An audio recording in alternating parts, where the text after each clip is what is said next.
Everybody, welcome. Thank you so much for being here for a special session of Email Crushing It. My name is Matt Mullen. If we have not yet met, I'm super excited that you're here.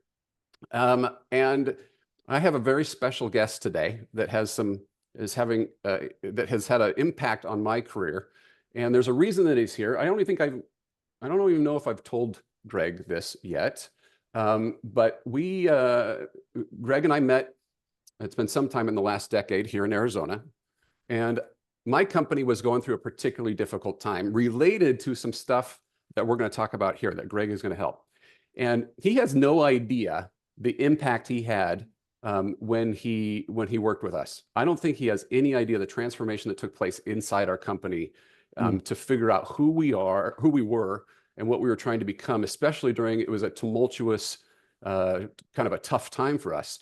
And that the guidance that he gave us, and I happen to know he's going to be sharing some of that similar stuff here with you today, changed how we did business for the better, inside and out. We adopted it 100% completely. And on top of that, I now quote him and share his wisdom that he shared with me back then with anybody who will listen.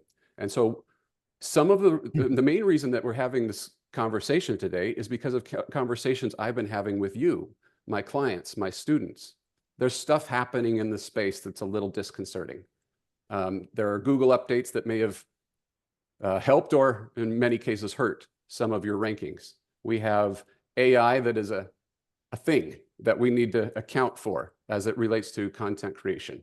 On top of everything else, third-party cookies and you name it, the game is constantly changing. It always is, but it really feels like it right now. And so we were having discussions. I was having a discussion with a particular client, and I found myself quoting Greg.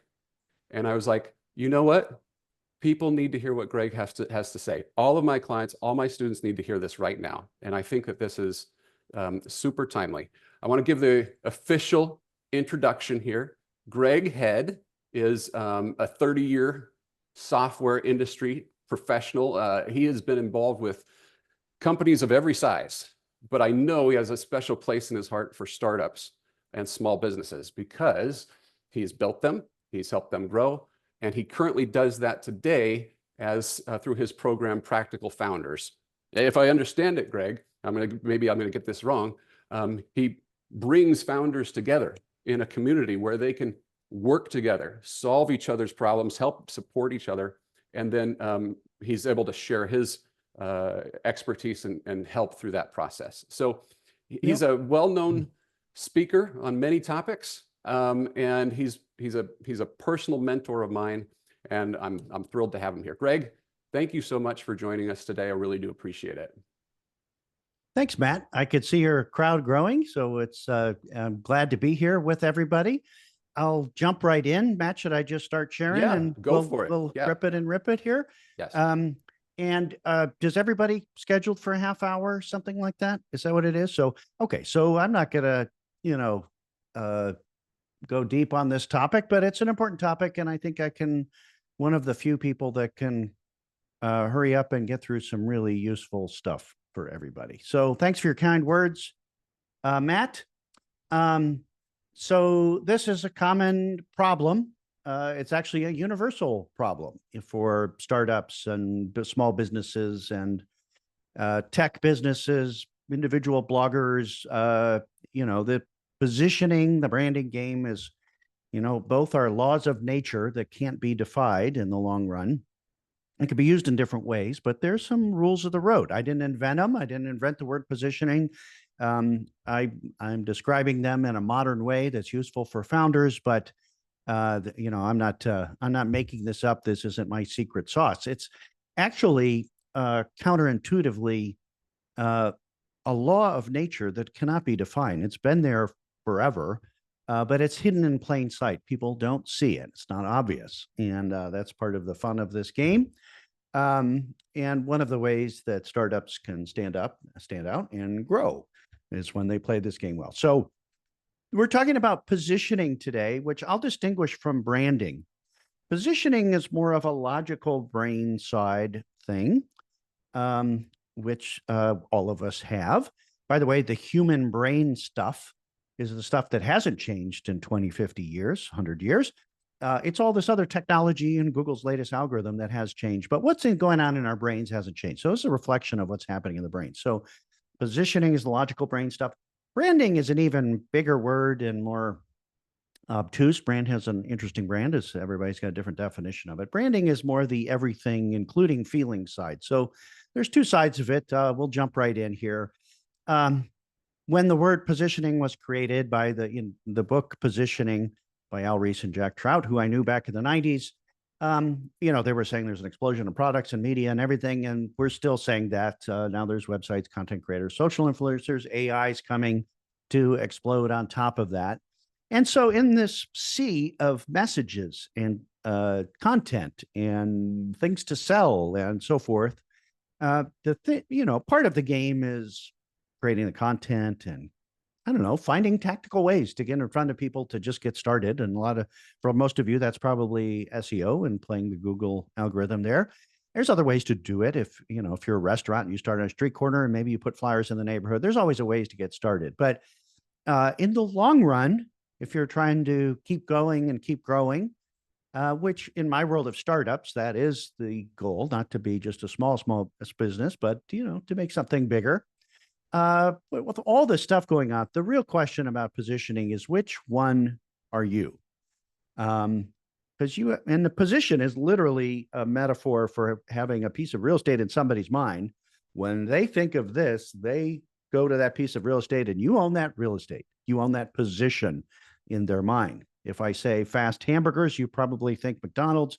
Coffee with your name on it, you probably think Starbucks, that kind of thing. So you kind of become equivalent to it. So, there's all kinds of ways that businesses and of all types reach their audiences. And sometimes it's social media. I'm a big presence on LinkedIn. So my audience, I reach through my LinkedIn posts, and I have a big following there. Could be Google SEO when people are searching and they find you. Could be through online communities or influencer audiences, industry events. There's all kinds of ways to go find an audience and create action. And sometimes in the SEO and ads business and a blog, it's just get the traffic, monetize the traffic. Sometimes you're selling something e-commerce. Sometimes it's a product, all that kind of thing here. But positioning in this sea of, and still exploding, AI is going to make it all, let's say, worse or more confusing. Positioning is how our brains sort through this so we can operate in the world. When we look at, any decision, where should we live? Where should we go on a trip? What school to go to? What podcast mic should I buy? Positioning is about how we sort that one out. And by the way, Google search is a reflection of how our brains work. They're actually aggregating what's working for people, and that's how their ranking works. Meaning, I say I want a luxury hotel in Napa Valley or something like that, and they're not rating the hotels themselves. They're seeing what everybody else does and stacking them up. And so, just like in our brains, when somebody says, "Where should we go to lunch today? Was there a great chicken sandwich place?"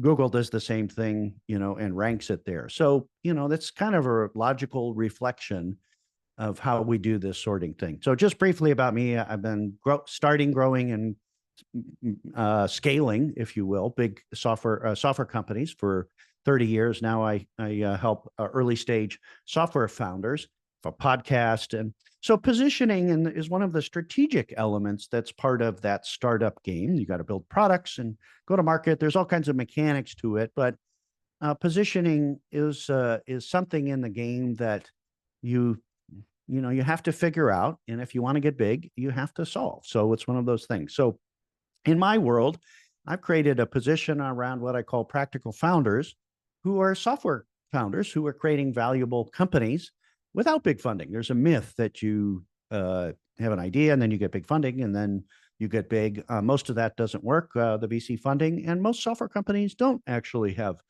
big funding. So it's a hidden majority out there, another counterintuitive hidden thing. So that's the world I exist with. And we exist in the tactical world of what's happening with SEO and hiring, and the strategic world about what do they want out of life. And where's this going and which one are they? And positioning is part of that game. So let's just call all of you startups. You guys are up and running. You have traffic and you're playing this game. I don't know how much social following and alternative content channels, YouTube and the rest. But let's just call that a startup. You've got traffic that's working, it's going. It's not the biggest one in the world that everybody knows and makes a ton of money. So maybe that's your goal, maybe not. But that's similar to the startup world. There's 95% of all the companies are just starting and learning, and most of them don't grow up. So the odds are against you in startup land, and maybe they're against you in what you're doing as the world keeps changing around there. So in the long run, the question isn't, can you hack Google SEO search algorithm to get a little bit more traffic this week? But it's what makes you most valuable and unique for an audience. And thankfully, in the software business, we're not selling one-time software. We're selling recurring revenue, pay us over years software. So we got to be valuable and unique to sell in the first place and keep customers. So I don't know if that's much of an analogy there, but all startups start out running around trying a bunch of things and starting to sort. Startups are experiments. They aren't a proven model yet. And as much as people would like to think they are. And then you start sorting, and positioning things is one of those things you sort. So as I mentioned, branding before is a very big word. I actually don't use the B word with the founders I talk to. It's too confusing for them. And it means many things to many people. It's not that useful. But when you have a newfangled thing in the world, a software product or something else, your first thing is be understood by the audience you want to reach. And that's way harder than it looks when you've created a new thing for a new audience that hasn't used this thing before and so forth. So it's kind of an innovator's problem, which some of you may have. You're doing new things. Some of you may be into existing markets with existing stuff that people already know about and have always been Googling, and you're playing that game. But let's just talk about the core elements of positioning. There's actually a structure to it, as many things in our brain. Like, I don't know, you saw Ed Sheeran a couple of years ago with his copyright infringement on his music. He did the routine in the courthouse about the 3 chords of rock and roll, the 1, 4, 5 chords, and he could play almost any rock and roll tune with 3 of the same chords. There's a similar, infinite variations, but as an absolute structure that's almost always used. The same goes in anything that scales up. There's anything that we know about and say, hey, you should do this, or vote for that guy, or go to this concert, or check out that restaurant, or buy this thing, or go to this blog. It has these elements, and it never doesn't have these elements. So here's the template here, if you will, to make it easy here. So our company or our blog or our thing is the leading blank. That would be a category. That's your thing. We'll go through this in a second. That helps this target customer. And I put just in there just as a little twist. If you're everything to everybody, Google won't notice you. So you got to be something to somebody. And that's the category and target customer. Category is your thing. Target customer is your who. And in the software business, maybe you've heard about this, the idea of product market fit. Oh my gosh, it's amazing for somebody. And the word is spreading and there's an explosion. TikTok was a product market fit, right? They shipped it and wow, it's amazing. Wasn't amazing for everybody. And it was this social media thing that was video with a certain kind of algorithm in it and so forth. Everything that scales we know what the thing is, and it generally starts for a narrow target customer in the beginning. Product market fit, product is category, market is target customer, and fit is the benefit here. So when somebody says, hey, you ought to buy this thing, we say, what is it? And that's category. And then we double check, is it really for us? Am I the target customer there for the blog or the politician or that music or that software product or whatever? And what we're really after as buyers searching for something on Google or in a store or whatever, searching to buy something, is they want to achieve things. They probably don't want to, we say chocolate chip cookie, which is a category that's a made up name. We call it chocolate chip cookie. Everybody knows what that means. We've agreed what that means, but we really want to eat the chocolate chip cookie and get the benefit of eating chocolate chip cookie. Chocolate chip cookies that just sit there, it's not really the benefit. So what's in it for us? We'll talk about these individually here. And in the long run, you want to be people in their brains, if they recommend something, they can always differentiate. Well, why is that chocolate chip cookie better than this one? And there's always a story there, and it doesn't have to be scientifically true or proven or whatever. There's always a story. It's cheaper, it's bigger, it's faster, it's chewier, it's crunchier, it's saltier, it's more European. I don't care. It doesn't matter. We have to check these things off in our brain. So if, like Matt was saying, if you have your business going and you have something happening, you should be thinking about, can I stake out a claim as the leading something for someone that gives them something that's important to them that they can't find from somebody else? So you might take a screenshot of that just to use this template. This is my version of the template. These are the common elements there of the chords of this the structure. Double checking my time here. In this here, category, customer, benefit, focus is a force multiplier for everybody.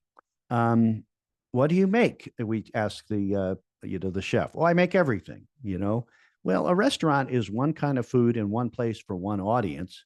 And generally, the restaurants in the US that scale, up like Chipotle or McDonald's or Starbucks or whatever are kind of one thing on the menu for one audience, especially in the beginning. So that's another counterintuitive thing, is narrowing in on your category, your target customer, and your benefit helps you move faster. And there's a lot of software founders in the world and startups. I'm not for all of them. I'm for just the ones who know they're doing it without VC funding. And it's like literally the hidden majority. So I get a big crowd with that. So some people say the riches are in the niches, I guess I'll have to say it that way. I say specialists eat general. Show me somebody that's scaled. Show me a business that has a line. Show me traffic that's going up. I'll show you they are the opposite of everything to everybody. They're narrowly focused. So this is part of the game of figuring out, what your focus is. And focus generally helps, especially for the little guys and startups. It's a superpower of startups is that we can be specialists. We are just for this, and we just do it in this way. And Microsoft or whatever would never focus on that. So I can have I can have a day-long conversation about those things. So let's talk about the 3 elements of positioning for you to think about. Now, every founder I've talked to 5,000 plus founders in the last 10 years. If we talk about what you do and what your thing is and how you do it and all that kind of stuff, I can pretty much say which one of these buckets is your leverage. We're going to have 3 buckets. The first one is it's your thing. We have a new thing that nobody else is doing. That's my, differentiated lever. It's what you offer. It's the thing you sell. It's what people would say you are. Oh, it's a recipe blog, or it's, something for parents of dyslexic kids or something like that. A website, like everybody knows what the thing is. By the way, if somebody says something, hey, you should check out this blog. The first thing I'm going to say is, what is it? What's it about? Our brains require this. They can't not do it. We would call this your category. SEO terms is a perfect analog for this. Amazon categories, if you sell something in Amazon, everything has a category. There's not anything that doesn't have at least one category, right? So this is the hierarchical brain of our logical brain that helps our sorts things through. So if you have a new thing, that could be your leverage. Nobody else is doing it. You may have an existing thing, but you have tuned that thing for just an audience. Like that's a version of what I do. Is I didn't invent software and startups and most of the laws of nature that are happening there, but I am serving a particular audience uniquely. And that's my lever, if you will. So your audience is who you serve, and it's where they are and how you reach them. But inside that audience of all the software founders or anybody looking for a chocolate chip cookie recipe is an ideal customer there. Maybe the ones that click buy or spend more time on your website or do more. So it's always a subset of your potential audience.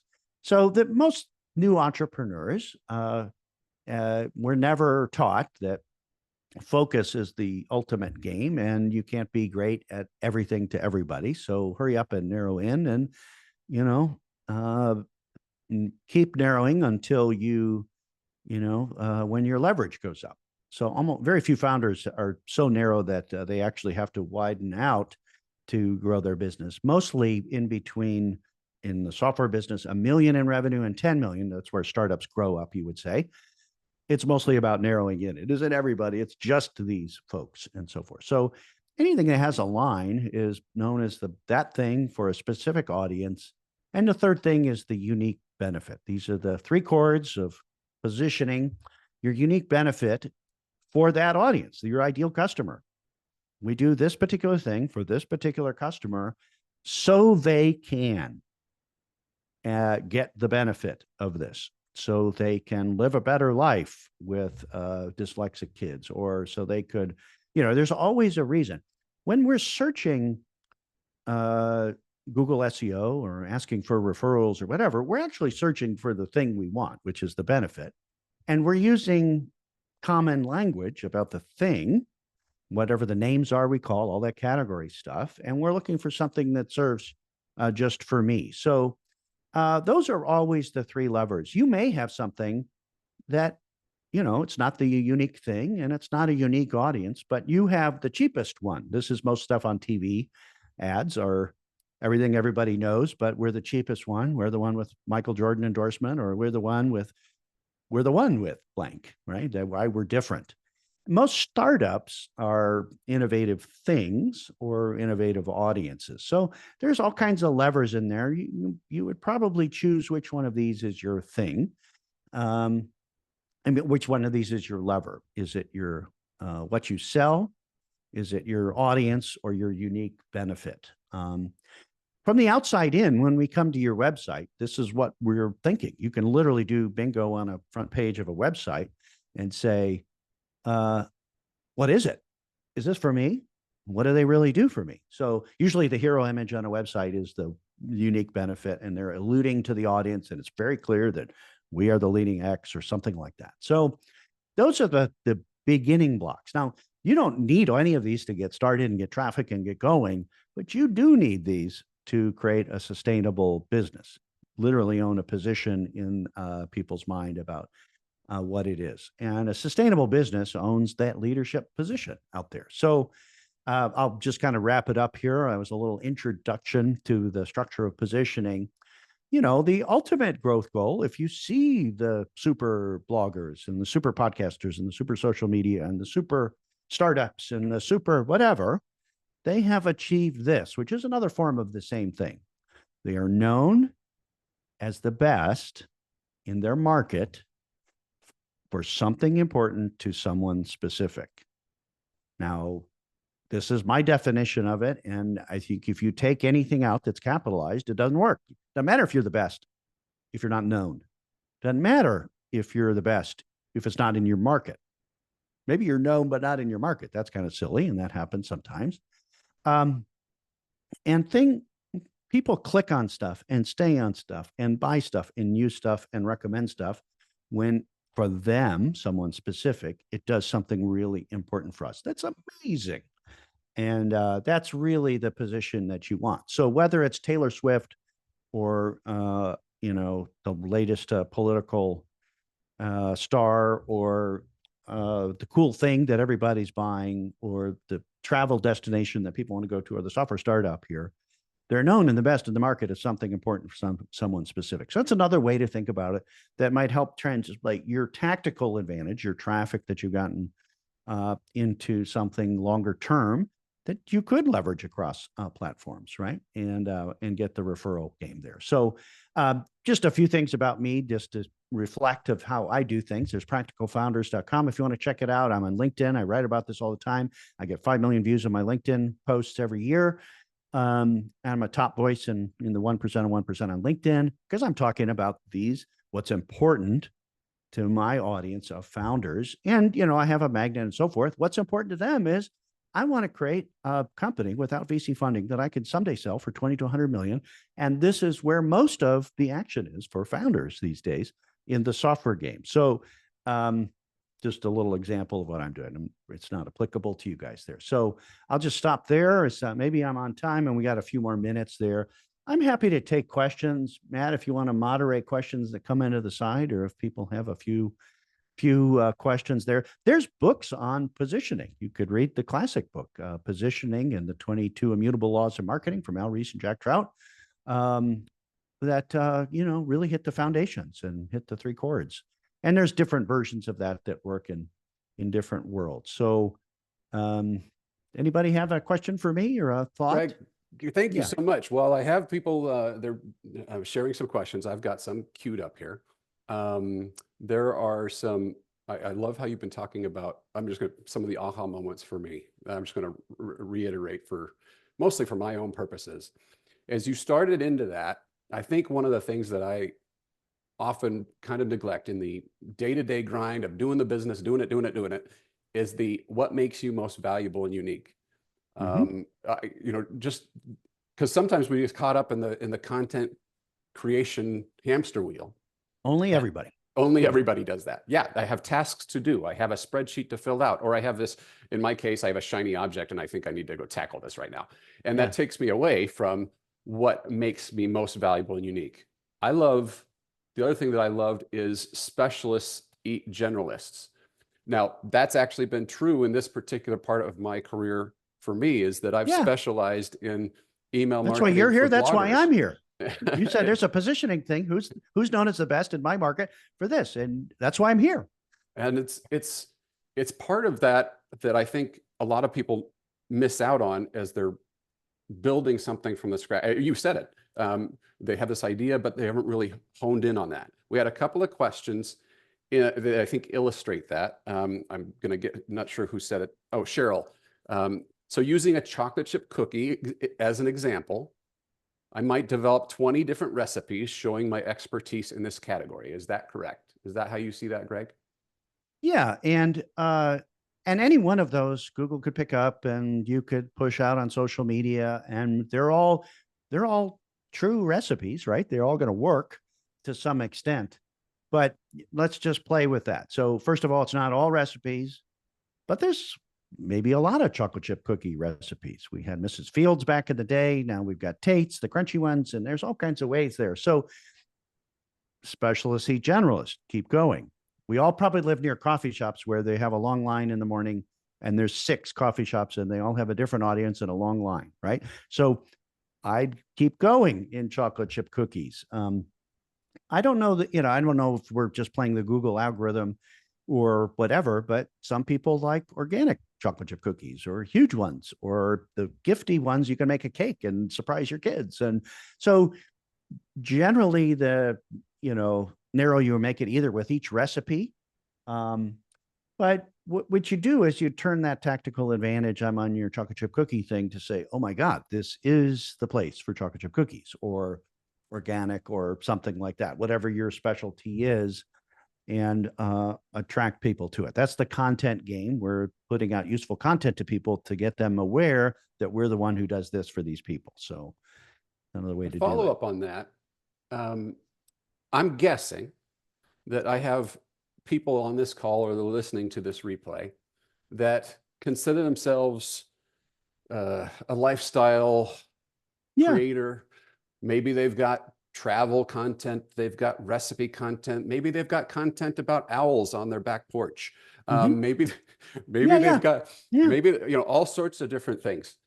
And that person may be saying, okay, what do I do now? I've been getting, I monetize off of this piece of content. I monetize off of this audience. Yeah. What advice would you give to that person that is sitting there thinking, okay, this is great, Greg, but where do I go from here? Well, anybody that reads about position, they read the book and say, gosh, I got a new idea for a blog or a startup or whatever. And they say, I got the idea, it's perfect. I say, don't bet on that. Hurry up and try a bunch of stuff. and then see what works. So if you're out there trying a bunch of stuff, you're going to see what works better than other things. If you have 20 chocolate chip recipes, or you're writing, some of it's tactical. Does this title work and this URL slug work better than the rest, or something like that? But generally speaking, if you make 100 blog posts, you're going to see what the algorithm pushes and what the crowd likes. So I would follow the trail there usually. Almost everybody that starts a restaurant that has one thing on the menu knows that they could make anything, any kind of food for everybody. And they generally gave it a try, like the McDonald's story. Before they were just burgers, they were, barbecue, and it was everything on the menu. So I think that tactical thing of try a bunch of stuff and see what the world cares about. And then the crowd is going to tell you, by the way, we like this better than that. And you're going to be able to deduce who the audience is that you care about there. So a little bit like how comedians, every comedian, Jerry Seinfeld or whatever, has a shtick, very focused. It's always the same shtick.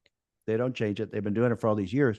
But when they started, they got up on stage and told a whole bunch of jokes and said, but it was this. And they tried different things. And finally, they followed what laughed and they followed what works. And they kept going. So I would keep trying and experimenting and, see what works. There's a place in the world for just making content about everything. That used to work better 15 years ago than it does now. And now 10 years from now, it probably won't work as well. But what you want to do is try a bunch of stuff and then see where the signal is that's getting most traffic and conversion, and follow that. And that's a narrowing principle. That's one of the laws of nature is you'll see where the traction is. How would you put passion? Where would you put passion into that equation? Well, I actually technically put it into purpose. So yeah, we all care. We're energetic. We're entrepreneurs, so we're doing stuff. And so, yes, it takes passion to keep writing and doing all this stuff against all odds and so forth. So I agree with that. Purpose is a more technical thing. There's two kinds of cars that, I'll just, for example, or shoes. These are things that everybody makes for the same audience. But one of the things that differentiates Subaru, for example, from another car manufacturer is they care about the environment and their zero net emissions and so forth. So it's what we care about is part of the product. So that could be one of your differentiators, is we're the ones who care about X, right? We care about that. People see in my blog posts and my podcasts and everything else I'm doing, I really care about the crazy founders who are solving problems in the world with software companies and doing it, the better way without VC funding. And that passion probably leads you to the content creation. Your general interest probably leads you. Yeah, I'm passionate about it. And so that energy, they could feel that, but they literally know that's a purpose of mine, that I care about that. And it's part of the product as I care. Now, so yeah. Okay. So I've had a couple, and I could see this one. This probably happens a lot for we have a variety. I mean, I can see them here. We have a variety of people who are food creators.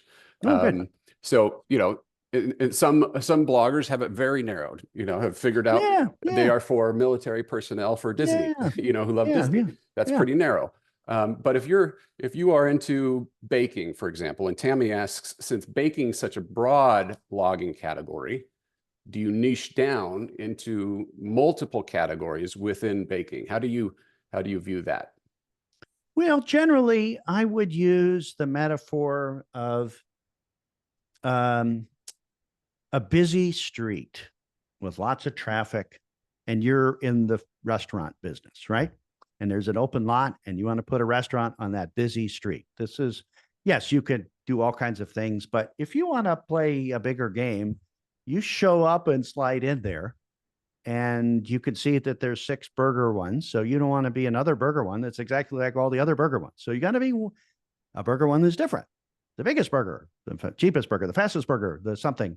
So generally, when we come into a crowded market, we show up with one point. We are the one who is this. right? When that's an umbrella position on top of all of the things. And it could be and there's all kinds of ways to put a point on it, within baking. So the I mean, look at the most popular baking shows, right? They all have an angle, another way to say it. They all have a niche, and there's a consistency in the brand. A brand is something we can rely on. There's a consistency there. So if you want to do multiple things, then find a way to make it consistent in a theme kind of thing. So let's talk about those that have a unique value proposition. They figured this out. Yeah. How do the best people, the best creators inject that through their blog posts, inject that in their, how do you do it in LinkedIn? How, you're getting a little tactical here, but how do we actually use that? Well, one is sometimes you can say that's what you are, just to be clear, so people are not confused. I'm the best baking for,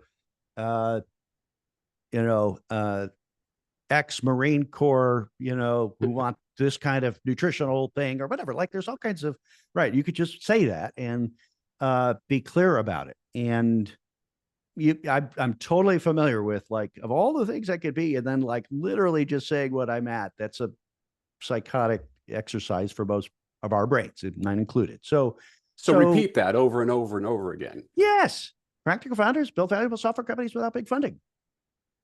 Right. I literally made up the word in this case, practical founders. It's not just bootstrappers, and there's a whole, spectrum in between. So the other way is to be that.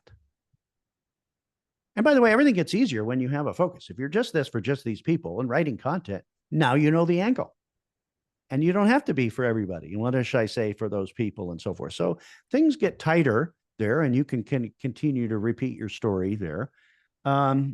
Another way is to partner with people who serve the same audience, who don't build the same thing, who care about the same things you care about, and partner with them. That's another thing in the social media and blogging space is I'll send traffic and you send traffic and you email my email, right? You partner with the people.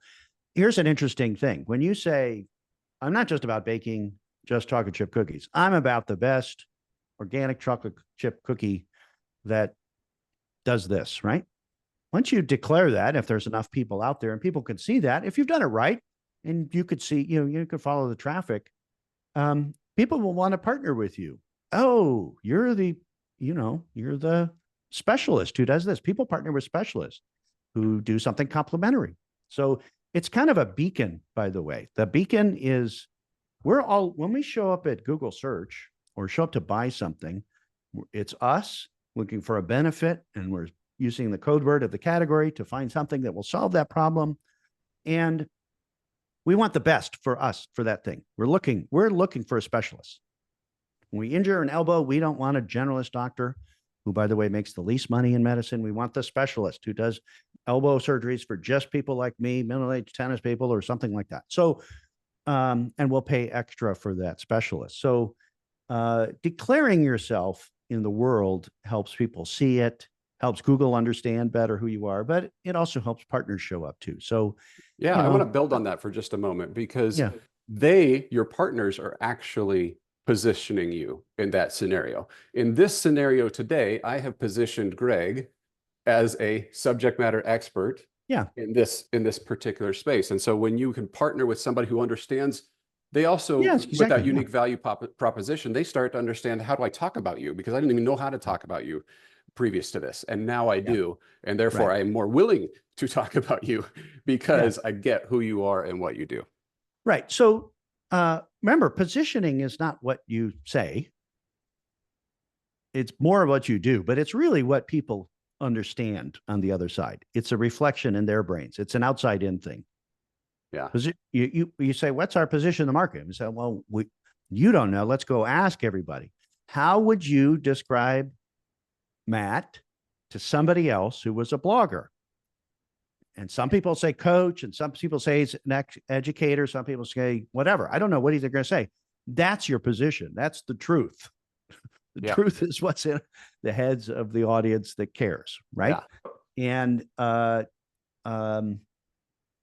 so it's a little outside in, which is a useful exercise, or there's a lot outside in there. So, interestingly enough, I don't want to set off any alarms here, but, you know, Donald Trump has played a better positioning game than his Democratic opponents the last, two elections, and maybe this one as well, so about clarity, about people are clear what Donald Trump is for that audience and what he's going to bring. What's Donald Trump going to do? Make America great again. Okay. Literally says it, got the hand and so forth. What's Joe Biden going to do? Well, it's not as clear to their own audience, right? So the same mechanics apply. You can apply these mechanics to everything there. So, and show me a line, show me something, a crowd, show me a growing company, show me social media. I'll show you that somebody is becoming or is known as the best at something important for someone specific. Let's wrap up with one last question here, Greg. And I think this again is very tactical. This is one I hear all the time as well. And I think that the answer is maybe a little uncomfortable. But so somebody said, let's say we find our unique value proposition. And let's say you're a blogger and you have thousands of posts that may rank, may bring in traffic, may make money, but they don't align with that unique value proposition. What advice do you have for somebody who has all that content that doesn't quite fit into who that person wants to be positioned as? Well, I'm realistic. I mean, I've lived in the real world for a long time and so forth. So if you make money off of that, that's useful. You got to survive first. That's rule number one. Get something to survive and turn that tactical advantage into a strategic one. And so there's a couple ways to do it. What I would say is when like I did, Matt, since we last saw each other in person, I was helping software founders, SaaS founders, all types. And I said, you know what, these VC funded ones, they're kind of in crazy mode. They got crazy funding.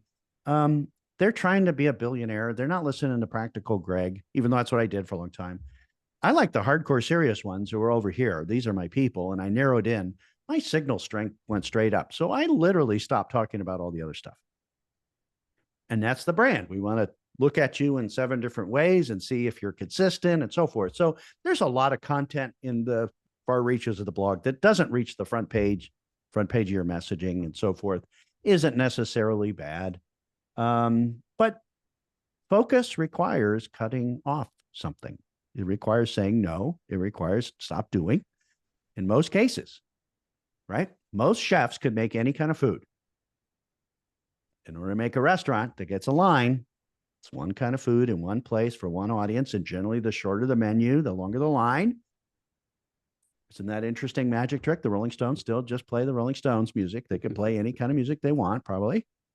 So it's really interesting, that cutting off thing. It's a psychotic, decision for a lot of entrepreneurs. And that pigeonholing thing. Oh my God, I want to buy pigeonhole. You got to do it wisely and, find your way there. But once it's worth placing the bet. Yeah. See, it's better to be known as something important for someone specific and have a focus than to not have a focus and not be known at all. Yeah. And be everything to everybody and not have any traction. So this is a normal startup thing. We start off trying to mess around and see, and we're trying to find where to create a focus that will help us grow faster and create some longevity and reputation and so forth. And literally by definition, everything that's scaled has done that. Greg, you've been dropping knowledge bombs here left and right, and I truly appreciate your wisdom and your presence here today. It was totally out of the blue and kind of a strange ask to hear from me, probably, Greg. But I'm thrilled that you joined us. It's universal principle. I got one more thing for everybody here. The AI world, with generative AI and the content, maybe you're using it to get things done and write content a little faster and so forth, but it's a consensus machine with all of your content, my content that's out there, and you ask it and it's using the odds of what's the most likely next word to answer this question. It's going to get better. It's going to get more common. It's kind of silly, but they can't replace you, your person, yourself in the world, right? Your persona, people, follow me. They know it's me. I have a voice that even if you did the consensus. So that's one way to play that you're unique about you. The second one is if you're doing something that's new that isn't in the consensus, then the AI is not going to follow you, right? If you ask AI, what should I do? To, I got a startup. It'll say get funding, even though that's my contradictory thing. So those are a couple things to play against the AI machine that's coming our way in content. So true. Thank you. Thank you so much for that. I'm going to one last plug for those of you who are, I hope that there's a few people that are reassessing their value propositions, reassessing their position based off of Greg's comments today. I'm going to be posting this replay. Go back and look at that screen or that slide that Greg threw up there that was how to build out your positioning statement. I personally have used that. I continue to use that. And that Mad Libs fill in the blank template just works.